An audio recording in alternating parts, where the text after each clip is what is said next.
Hello అండి, welcome to label ABR. ఈరోజు వీడియోలో కొందూరు ఖాదీ ఆల్ ఓవర్స్ చూద్దాం.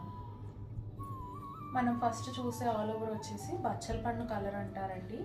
ఈ శారీకి చాలా కొత్తగా గ్రే కలర్ కాంబినేషన్తో వచ్చింది. సిల్వర్ వచ్చేసి అలానే 2 సైడ్స్ బార్డర్ కూడా మనకి సిల్వర్లో వస్తుంది అండ్ మంచి సైజులో టెంపుల్స్ కూడా ఉంటాయి. ఈ శారీ మెయిన్ అట్రాక్షన్ వచ్చేసి శారీ అంతా వచ్చిన జామ్దాని వీవింగ్.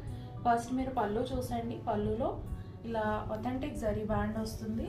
అలానే మనకి టాజల్స్కి కూడా ఇనఫ్ థ్రెడ్స్ ఇచ్చారు. ఇది వచ్చేసి running plain blouse. So next sari ఎలా ఉందో చూసేద్దాం. శారీలో మల్టీ కలర్లో జామ్దాని ఫ్లోరల్స్ వచ్చాయి, లీవ్స్ కూడా వచ్చాయి.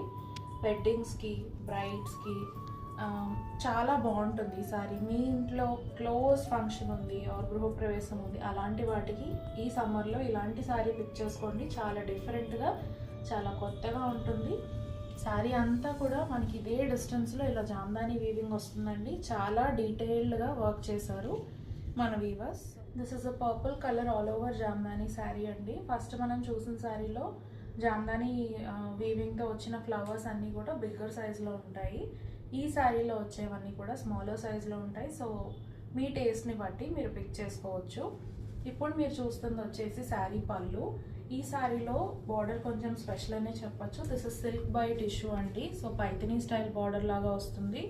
అలానే గోల్డ్ టెంపుల్స్ కూడా ఉంటాయి. పళ్ళు వచ్చేసి ఆథెంటిక్ పళ్ళు సిల్వర్తో వచ్చింది. అండ్ ఆఫ్ కోర్స్ ఇది రియల్ సిల్వర్ కాదండి. మనం జరీ కలర్ చెప్పడం కోసం సిల్వర్ అండ్ గోల్డ్ అని చెప్తాము. వీటిల్లో రియల్ సిల్వర్ జరీ అనేది యూజ్ చేయరు. ఇది వచ్చేసి రన్నింగ్ ప్లెయిన్ బ్లౌజ్. సో ఇప్పుడు శారీ అంతా ఎలా వచ్చింది ఏంటి అనేది చూద్దాము. ఇవన్నీ కూడా 80s కౌంట్లో ఉంటాయండి. శారీ అంతా ఇలా మల్టీ కలర్తో అండ్ గోల్డ్ అండ్ సిల్వర్ కూడా ఇంక్లూడ్ చేసి ఇలా ఫ్లోరల్ క్రీపర్స్ వీవ్ చేశారు. మీకు ఎక్కడా కూడా డిఫెక్ట్ ఉండదు. చాలా నీట్గా కేర్ఫుల్గా వీవ్ చేసిన శారీస్ అండి ఇవన్నీ. వీటిని కూడా మనం డిఫరెంట్ అకేషన్స్కి స్టైల్ చేయొచ్చు. ఇంత హెవీ జామ్దాని ఉన్నా కూడా చూడడానికి చాలా క్లాసీ లుక్ని ఇస్తాయి. సో ఈ శారీస్ గురించి ఫర్దర్ డీటెయిల్స్ కోసం క్యాప్షన్ని రిఫర్ చేయండి.